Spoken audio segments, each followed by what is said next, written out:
Okay, we're live on Facebook Live. This is Greg Fisher, and man, it is really, really good to see you. And with me is a very nice and I think one of the best co hosts that you could have, and that is Linda Morse, and she's here with me as well. So, Linda, Great to be here. yeah. Um, And we're going to be posting this on YouTube.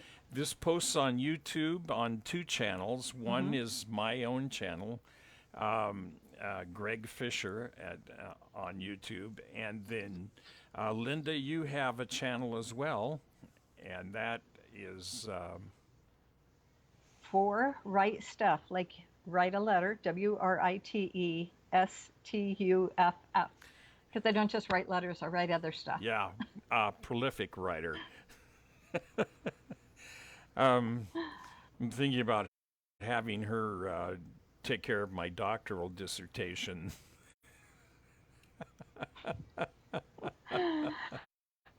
Have to dictate that. Yeah. Oh my. Oh my. Well, Yes. we're on.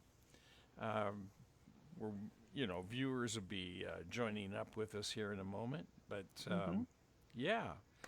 So today we're starting, not starting, we're continuing kind of a dive into area that a lot of people are just afraid of, and that is Bible prophecy. And we want to help people and ourselves really to apply the things from the Bible, what it talks about in the last day, and apply it to our own time hmm and to our own concerns about what is going on. So, yeah. Yeah, this is a big topic. You're kind of scaring me here, Greg. I have spent most of my life avoiding anything that sounded like doomsday, anything that sounded like, the scary stuff. But, I sent you a picture of a storm cloud, and I think that at this point, Revelation's probably a little bit more comforting and promising than watching the news. Yeah, and here in Oklahoma, we keep our eye on the clouds hmm pretty consistently because we just do not need to be surprised by a tornado. In fact, there's all kinds of warnings that go out Yeah. in the spring of the year. Back in the day, before we had satellites and dish and direct TV and all of that, you couldn't watch regular TV without, because the programs would be interrupted every minute and a half, 2 minutes, hmm by the storm warnings, and get prepared. There is something really bad happening around here. So, And that comes through on your cell phone now, sometimes when you're asleep. yes, Yes. yes, it can come through on your cell phone. hmm So let's dive in. Um, I don't know, where do you want to start? Well, I think probably one of the foundational things we need to look at is we're going to be going through Revelation, and there's cross references in there. A lot of them are in Daniel. There's cross references in Matthew, Mark, Luke, John, Ezekiel even has some. Yeah. Um, but the big thing is, I think one of the terminology things that we hear a lot is talking about revelation as prophecy. That's not and correct, is it? and that's not correct. It's actually an apocalypse hmm is the technical term for that kind of literature. It's apocalyptic literature, and apocalypsis means that something gets revealed. Okay. Um, So, I watch, sometimes I'm watching, like the zombie apocalypse. I'm thinking, so what's getting revealed there? but but this is a revelation. It is a revealing, and mhm. it's not just a revealing of the last days and what you know what every little detail is meaning. It is in fact a revelation of the Lord Jesus Christ. And it says in Revelation that it was revealed, it was communicated to John by his angel. Yes, the angel of the Lord, Okay. and who that is, we don't really know. All right. All right. Some guesses are there, but And I would bet you, from what we talked about before about angels, they're pretty fierce and they're warriors. yeah, They're not cupids. yeah, And I would bet you that John was very, very diligent to write that down exactly correct. yeah. I'm pretty sure he paid attention. Oh, yes. So, if anyone's, of our listeners, if you want to join the conversation or ask a question or make a comment, just do that in the comment box below Mhm. at the bottom of our live feed, and we'll be glad to respond to all of that. And if you're watching on YouTube, uh, we really, really need you to mash down on the like button and subscribe, because that'll help us get this kind of ministry out to more people. So, The way I understand it, it's all about the algorithm, right? The more people watch it, the more people like it, yeah, then the higher it goes on the algorithm where more people can find yeah, it, yeah. And occasionally, right? occasionally, some of my YouTube videos have started to creep up, and Mhm. so I'm appreciative of that. Right. But back to Revelation, it starts out, and John is writing. He says, "The revelation of Jesus Christ, which Hmm. God gave him to show his servants." And this revelation is about things that must shortly take place. And so, Now, these things were also, many of them were prophesied in Daniel, yes, but Daniel is actually prophetic. It is not a revelation, an correct? apocalypse. It is a Yes. prophet. It is a book of prophecy. But Hmm. a number of the prophets in the Old Testament, especially in the minor prophets, used apocalyptic kind of writing, especially with dreams and visions and and that kind of thing. Like when Joel is writing his prophecy, and he says the the first wave came in of locusts, and they Hmm. began to eat, and then the next wave of locusts came in, and they stripped down whatever was left. And then the next wave of locusts, and the next wave of locusts, as a picture of what was happening to Israel and Judah, especially Judah in the exile. And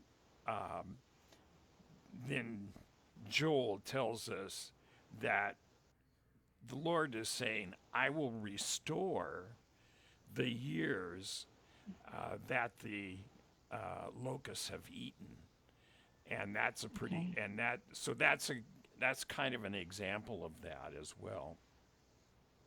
So when we look at Revelation, um,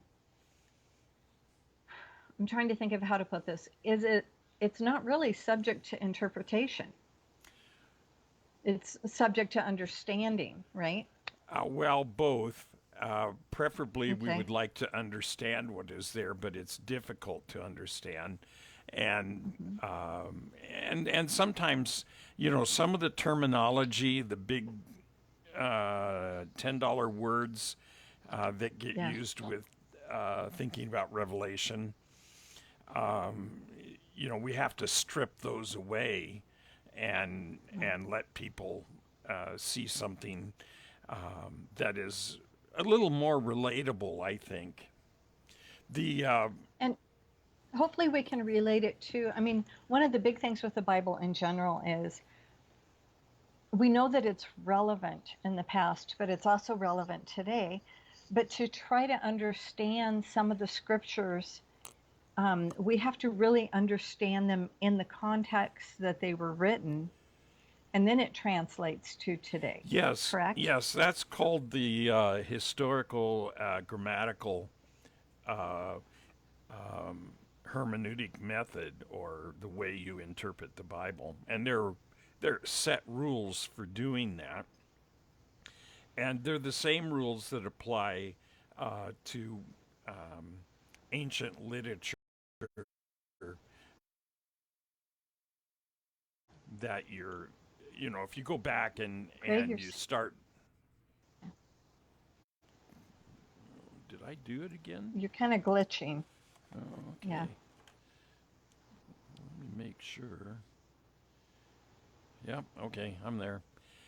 Um, Okay.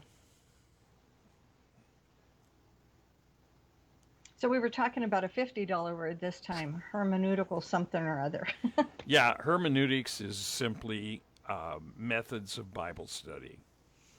If you Okay. strip away hermeneutics, then you're talking about, in terms of the Bible, it's Hmm. methods of Bible study. What are the rules that apply? And if you have any kind of literature, there are rules that are applied to the interpretation. And then on top of that, we have some what we would call interpretation methods or schemes for the Book of Revelation. And one of the schemes or interpretation regarding it is that the idea is that everything in the Revelation pertained to the ending of the first century when John Oh, was writing, and so you know the beast in Revelation was understood to be Nero or Domitian, or it was applied to the Roman government. Babylon was Rome. okay. So also there's the idea that it was pretty much for the concerned with the destruction of the temple. Now, I don't know, the temple was destroyed in 70 AD, and it appears that John wrote this much later than that.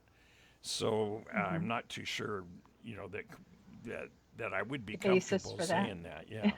And then there's the continuous historical school of interpreting the book of Revelation, and that is saying that the visions in the book of Revelation reveal in advance some outstanding moments and events in human history from the days of Rome and its present evil all the way through to the last day. What the Old Testament prophets often called the day of the Lord. Okay. I don't know if you've ever been in church and people were singing, this is the day that the Lord hath made. I will Yeah. rejoice and be glad in it. For the non believer, that day is not going to be a day of rejoicing and gladness. And specifically, that those verses are referencing the day of the Lord, and that is also the As in the day he returns, or the judgment day? Uh, the day when everything is wrapping up, Okay. that is the day of the Lord. His return. So we might be getting a little bit ahead right now. Yeah, we are. Sorry. Yeah. Okay, but that that Be- that we would call this the continuous historical interpretation method, and yeah. people have been able to look in to the book of Revelation and find uh, France and the European nations and all kinds of things in there. But it takes a pretty what am I going to say? It takes a pretty big logical leap. Uh, Well, isn't it kind of like more, this might be France, this might be the USSR, this might be, or, the Soviet Union, this might be, right? well, if we were saying it like that, but sometimes people are saying this is that. Right. So, and then there's a futurist interpretation which says all of this is for the future, and Hmm.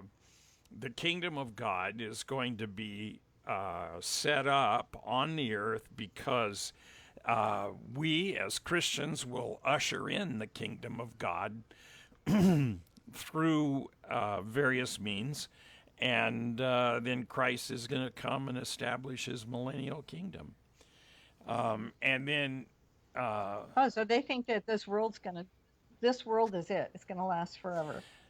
yeah, and of course, as we talked about last week, the Bible prophecies clearly talk about this world wrapping up and the heavens. Yep. And then there's a new heavens and a new earth, and so Right. that'll be exciting. And then the Okay. last and kind of method is dispensationalism, and Hmm. dispensationalism is idea of redemptive history, that God began a redemptive history in the garden, and Uh-huh. that it's been unfolding throughout history. And there are two programs, one for Israel and one for the church or for the Gentiles.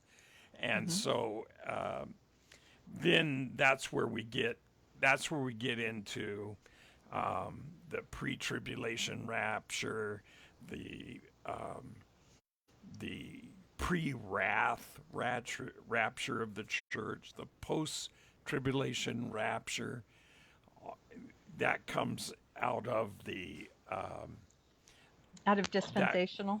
that's dispensationalism. Okay. So as we get into this, we talked about Revelation. I mean, Revelation. This revelation was a really specific event. Does God still give people these types of revelations? Well, the answer to that is yes and no. Hmm. Does he give this kind of revelation on the level that John was receiving it? Hmm. And the answer to that is no.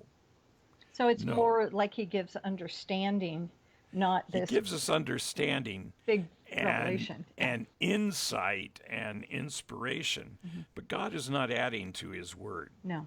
So you don't sit there and just copy down what someone is saying. Okay, this is a new chapter. No, Right. the canon of Scripture is closed, and some of the additions that I see trying to be made are really cheap substitutes for the reality of God. So when we're talking about prophecy, then we've defined there's a difference between prophecy and revelation. Um, do we still have prophets like there were in the Old Testament? Not like there were in the Old Testament. this whole idea of prophets and prophecy changes Hmm. in the New Testament because it Why? actually, the New Testament opens the door to people being used in a sense to prophesy. Okay, Okay. let me give you an example from my life. Okay, long ago, when we first moved to Oklahoma, God started speaking to my heart about going to Africa. I didn't really know it was Africa, but in terms of being a missionary, God was Hmm. speaking to my heart. I kept that and I didn't say anything to anyone except for Margaret. And Hmm. I would go somewhere and someone would come up and put their arm around me and say, "Brother," and maybe this happened at my own church where I was the pastor. Hmm. The district superintendent came up to me and said, "Brother, I believe you will preach the gospel on every continent in the world." Now that's a Wow. prophetic word, Uh-huh. but it isn't something that I dropped everything and said, "Oh my God, let's get out there and start traveling the continents." I just Hmm. kept it in my heart and said, well, maybe that's obvious to him. And towards the time that I was leaving the congregation in Ponca City and going to ORU, I mean that began to happen more and more and more often. And they were that was a confirmation, and so that kind of prophetic word is different than the kind of prophetic word that you would see in the Old Testament. Well, it also says that I think it says old men and young men and old women and young women will dream dreams. Is that how Yes, is that the type of prophecy we're seeing now? yes, Is this dreaming of dreams? yes, yes. The young men are going to dream dreams, and the old men will see visions. Okay. Sometimes, That's even better. yeah, yeah. I mean, there's something for all of us, but do, where I get a bit concerned is when people start putting profit on their business card. Because I don't think Well, there's a business of profit. I think that right. Christian people, people like you and I, are filled with the Holy Spirit, and the Holy Hmm. Spirit uses us in a variety of ways. Right. Sometimes you can say something that you really didn't think of, Yeah, but you know, yeah, we actually had an experience like that last weekend. And yeah, anyway, yeah. So that happens. I think where you're talking about a business card, we had discussed, a lot of people will say, "Thus saith the Lord," trying to make it yeah, sound yeah. very official, like I am the prophet of God.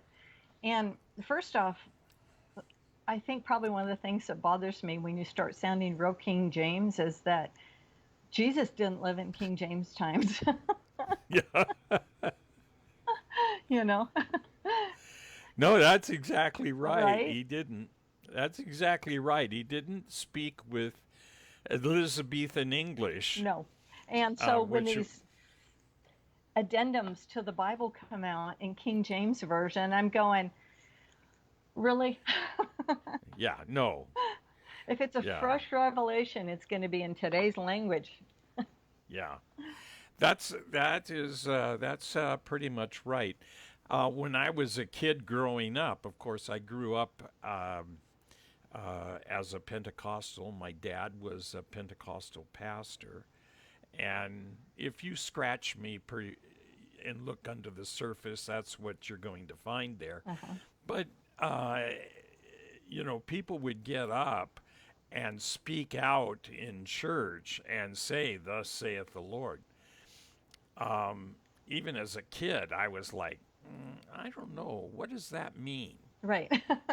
And because sometimes what came after "Thus saith the Lord" was really some rubbish that at the age of 8 or 10 years old, I was like, why would God waste his time saying that? Right.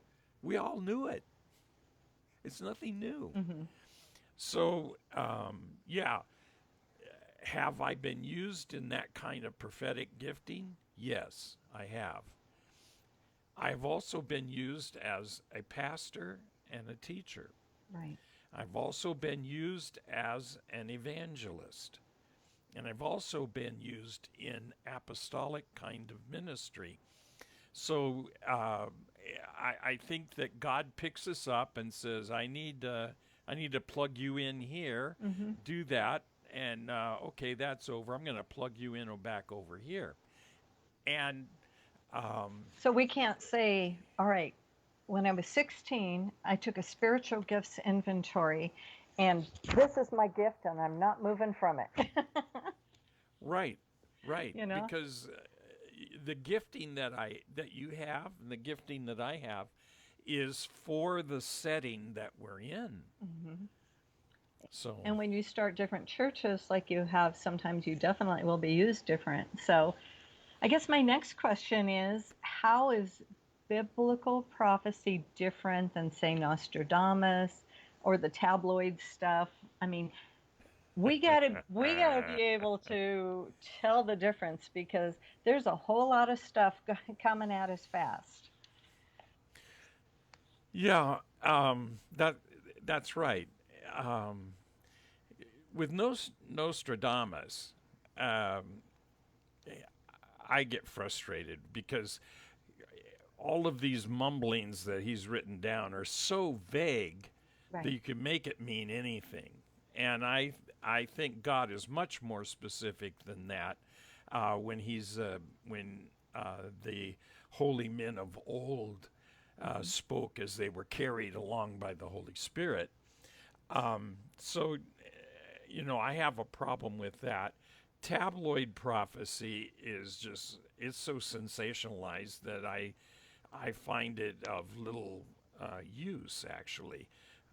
All kinds of speculation going on now about UFOs and what did we find a hole in the universe and all kinds of things. Hmm. Maybe, maybe not. Maybe the UFOs are real, maybe they're not. I don't know. Is it relevant? But yeah, but is it relevant? And Hmm. here's the thing, here's the test that you can always depend on. Hmm. There's a test, and you can always depend on that test.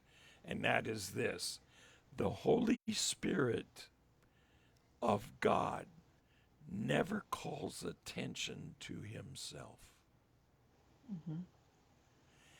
His job is to call attention to the Lord Jesus Christ. Right. And so much of the tabloid and the fake prophecies are calling attention to the prophet. Hmm. So basically, you And can say, how does this honor Jesus? Well, it doesn't. right, it doesn't. Right. Does this does this bring out the message of the gospel? Because I know in the Uh, Bible it says that even demons believe and tremble. yes, yes, Um, so believing in Jesus is not the same as honoring Jesus as your Lord and Savior, accepting yeah, Him as your Lord and Savior. And I yeah. think that's a big point on this is when you hear these messages, what's the focal point? That's how it is with me every time. I'm looking at where is this lifting up the Lord Jesus Christ. So I'm Go that ahead. takes us back to the prophet himself, because being able to identify a prophet versus a false prophet um, is also pretty key. If I mean, there's some very successful pastors and people with prophet on their business card, as you said, and they offer this oh, just everything is wonderful. God is love, and oh, God does love us, but it's about more than that. I can love my child, and I still need to spank them Yeah. occasionally, or at least reprimand them, right? Well, I remember the year that a traveling tent revivalist came to a small town where I was a pastor, and basically just gave away brand new cars. Wow. You will have a brand new car this year. I see a new house. And I thought, I know they're going to be pretty busy, but Yeah. none of those. And the other thing too is, do we really need a new Yeah, car? well, yeah. And do we need someone to tell us something like that? I Right. don't know. But there are gullible people that buy into some of that, and that's a tragedy.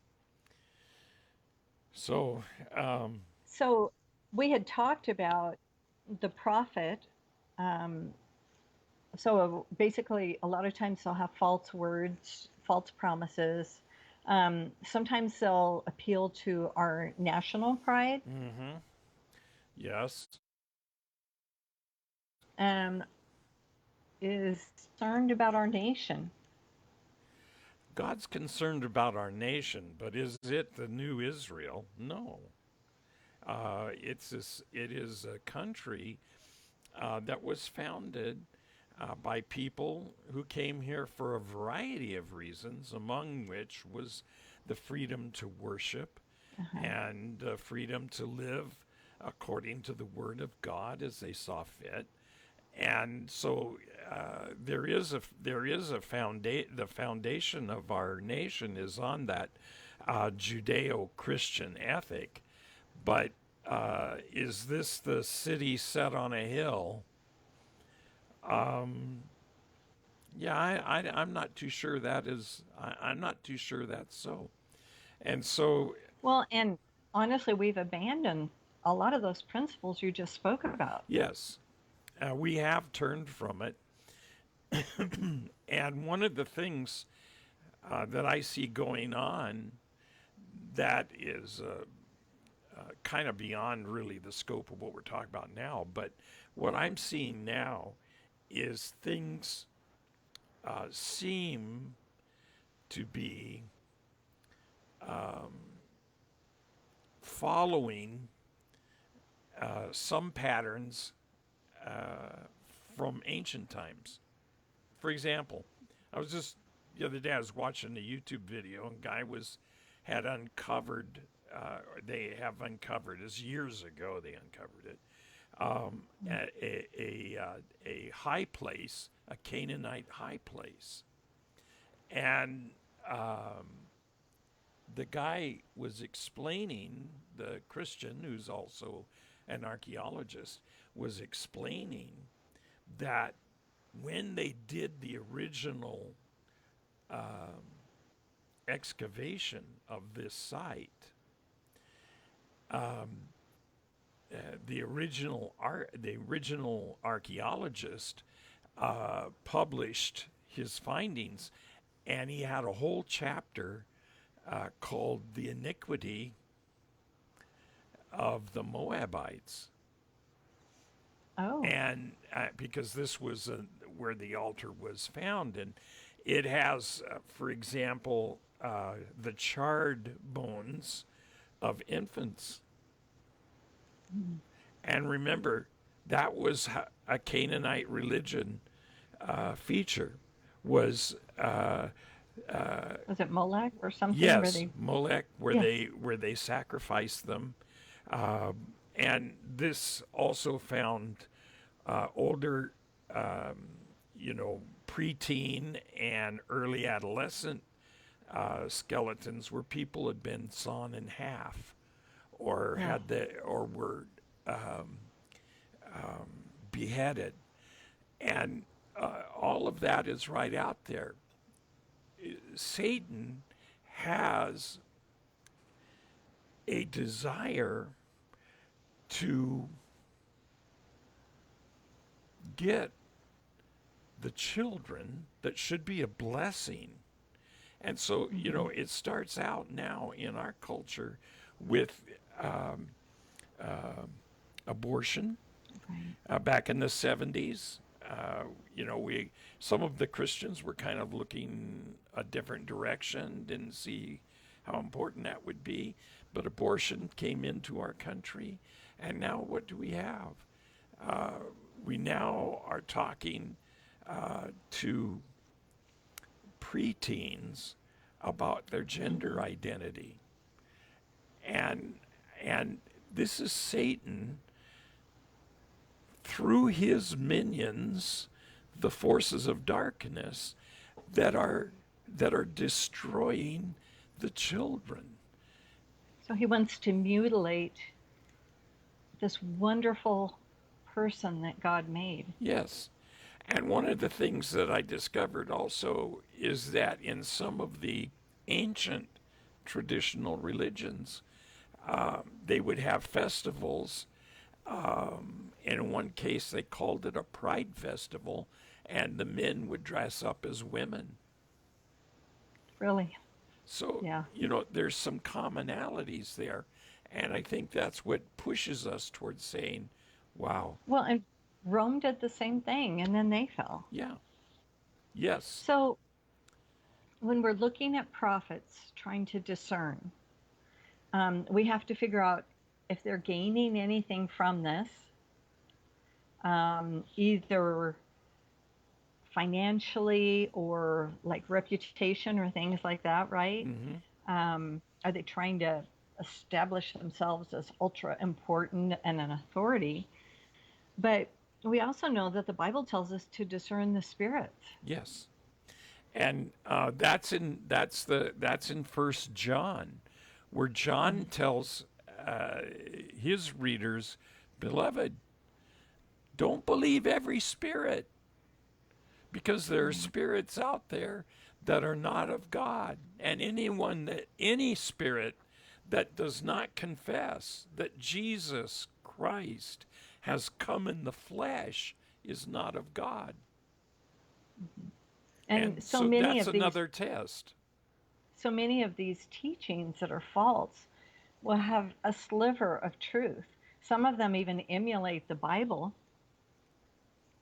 and then there's just this slight turn Yeah, that you don't exactly. catch if you don't know the Bible. We have to know what the Bible says, and that's why we're doing Yep, Revelation. yep, yep. I like. Let me read you this from Second Peter. I gotta find it in my Bible here. Okay. 2 Peter 2:1. Uh, 2 Peter 1:16. Uh, Okay. 2 Peter 1:16 through 21, and I have it right here. And this is another way are that we know about the validity of a prophetic word. And this is what Peter Okay. writes. He says, "For we did not follow cunningly devised fables when we made known to you the power and coming of our Lord Jesus Christ, but were eyewitnesses of his majesty. For he received from God the Father honor and glory when such a voice came to him from the excellent glory, 'This is my beloved Son in whom I'm well pleased.'" Remember that happened on the Mount Oh yeah. Transfiguration. And he goes on to say, um, he goes on to say, "And we have heard this voice, which came down from heaven when we were with him on the holy mountain. And so we have the prophetic word confirmed, which you do well to heed as a light that shines in a dark place, until the day star dawns and the morning star rises in your hearts, knowing this first, that no prophecy of Scripture is of any private interpretation. For prophecy never came by the will of man, but holy men of God spoke as they were moved by the Holy Spirit." So that tells us quite a bit about prophets, prophecy, and how we relate to them, and gives us quite a bit of information. So, one of the prophecies in the Bible, or actually one of the um, definitions of prophecy in the Bible was accuracy, right? Yes, that was one of the controls, accuracy. In fact, in the Old Testament, if you prophesied something and it didn't come to pass, you could die. Yeah, so I would think that you would be a little bit more hesitant to speak, you would Yeah. think. Well, and you see that in the call of some of the prophets, like Jeremiah. Jeremiah is saying, "Hey, Uh-huh. no, I don't want to get involved in this." Even Jonah Yeah, ran. Jonah. Yes, Yes. people. It was not something to take on lightly. It wasn't something that No. you said, "Oh, I think God is using me this way. Now it'll always be that way." No. So, we had a whole lot of predictions lately, prophets. Some of them were political predictions. Yes. I saw this result, I saw this. So, what does that tell us when they didn't come true? It tells us they missed it. You- Yeah. So this was one of those own interpretations, or this is what I wish yes, for. I think that they were speaking. Sometimes those prophetic words came in the hopeful or wishful tense, Hmm. and maybe even in the promise tense. But I Yeah. mean, because you say, "Thus saith the Lord," or "God gave me a vision," or "I saw this," or "I saw that," doesn't mean that that came from God. Well, no, because sometimes we can have dreams that aren't from God. Oh yeah, And I would imagine we can have visions that aren't from God. I think that as well. But I definitely know, I heard it said one time that sometimes you don't know if something's a prophecy that God gave you or just a dream until it comes true or doesn't come true. Yeah, there's a sense to that. There's a Sometimes. sense to that. Yeah. Peter tells us something else also in Second Peter in chapter 2. Mhm. He says, "But there were also false prophets among the people, even as there will be false teachers among you, who will secretly bring in destructive heresies, even denying the Mhm. Lord who bought them, and bring on themselves swift destruction." One of the things that I like that kind of jumps out to me as I'm reading that verse is that they will deny the Lord that bought them. So many false teachings and so many really kind of miserable teachings that have gone out under the name of Christianity. They've oftentimes deny the Lord who bought them, but they never deny the Lord who taught them.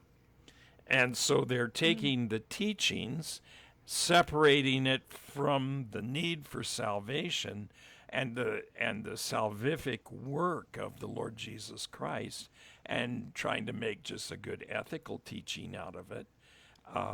And that is a heresy. And Peter, talks about. Peter helps us to see the importance of that. We were just studying that in Jude today, in Jude 1, where he talks also about false prophets. And he says, run. Yes. Yes. Because it's easy to get caught up in that little bit of truth and swallow the whole lie. It's kind of like a fish hook. And he also calls them clouds with no water. Yes. Clouds with no water, and And yeah. because, people would be out in their fields and they see the clouds coming, and it's like rain is a huge blessing. It is the favor of God, and the clouds come and they form and nothing happens. And that is Yeah. so typical of the kinds of false prophecy that we're talking about. The clouds are there, they're full of hope. People are excited. God's blessing is going to come, and then the cloud goes away, and nothing has happened. So we have, when you're talking about prophecy, we know that um, there's tons of prophecies. Some of them have already Yes, happened. There's a lot of them have already yes, happened. And so I think that when we're talking about prophecy and, if it's trustworthy and reliable, one of the big things is look at how many prophecies Jesus' birth and resurrection fulfilled. exactly. The prophetic words throughout the Old Testament prophets that looked forward to the time when the Messiah would come, and Mm-hmm. even Isaiah in chapter 61 gives us a picture of these would be called the messianic signs, where Jesus got up and quoted from that prophecy in his first sermon that he gave. Mm-hmm.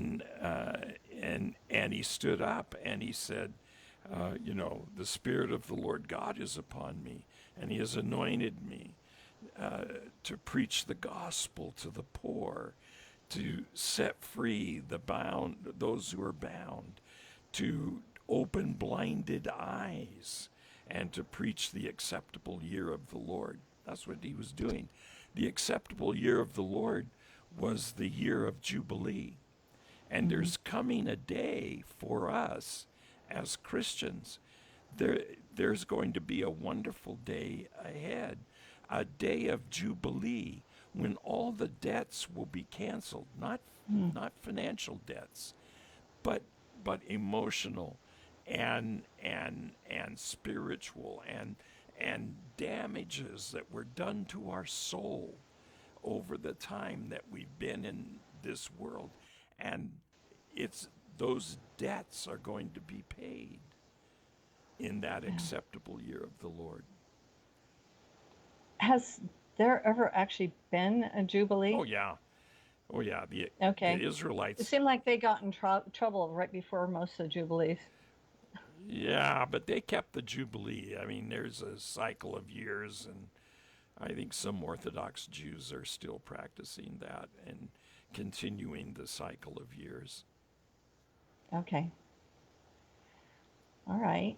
So, and what here's the point of what we want to be saying today, and that is that understanding the prophetic part of the Bible, the prophecies of the Bible, it will increase our confidence in the Bible and increase our assurance for our lives that surely what God said in the Old Testament and fulfilled in the New Testament will also be fulfilled in in the time of the eschaton. And so many of those prophecies had that kind of fulfillment from the immediate, and then during the fulfillment in the life of Christ, and then there will be another fulfillment in at the end of time. So I mean, so it seems like as we talk about this more, the main goal of prophets is to prepare us for what's to come so that we can have lives ready. But it's also really to give us, it gives us encouragement. Revelation's not meant to terrify us because we know that God still has seen everything that has happened and will happen. Yes, it's like somebody said, I'm not worried about what we're going through right now because I've read the end of the book. We win. Right. Yeah, And so, there's that saying that says when Satan reminds you of your past, remind him of his future.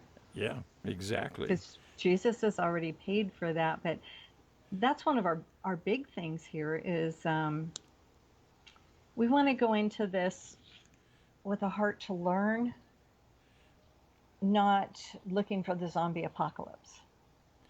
Yeah, exactly. So I'm I'm as we, pretty sure there won't be a zombie apocalypse, but no, I don't think so either. As we go into this, though, um, one of the big things is going to be what's to come. We know that there's signs of the end that we're to be watching for, yes, indeed. correct? And Jesus gave us specific signs to be watching for. And some of those are like the rebirth of Israel regarding the temple and sacrifice. Um, there's signs regarding persecution of Christians. There's Yes, signs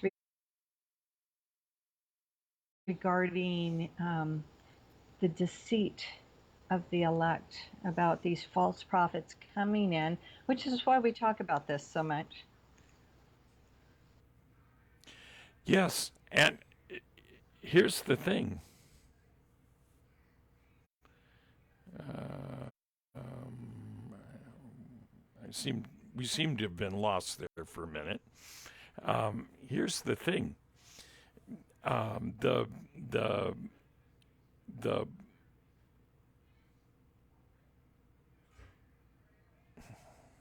I'm trying to think now how to put this. Now, we'll come back to it. But uh, all of this becomes these prophetic utterances in the Old Testament that we see the fulfillment of. Those become uh, like altar stones or a monument that we can look back at and say, yeah, God is going to do this because I've seen what he's doing.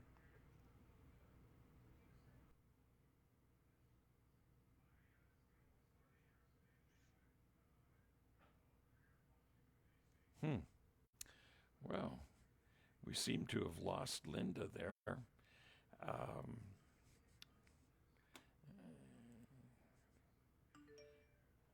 okay.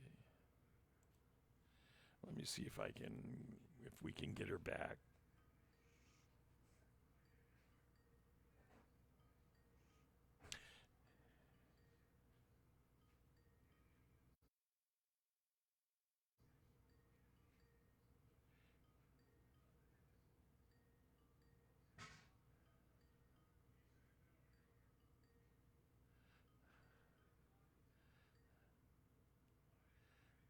Okay. Okay. Well, we've lost Linda. I don't know how we've done that, but we want to thank God for you being here with us, and we want to ask God's blessing on your lives. And we thank you.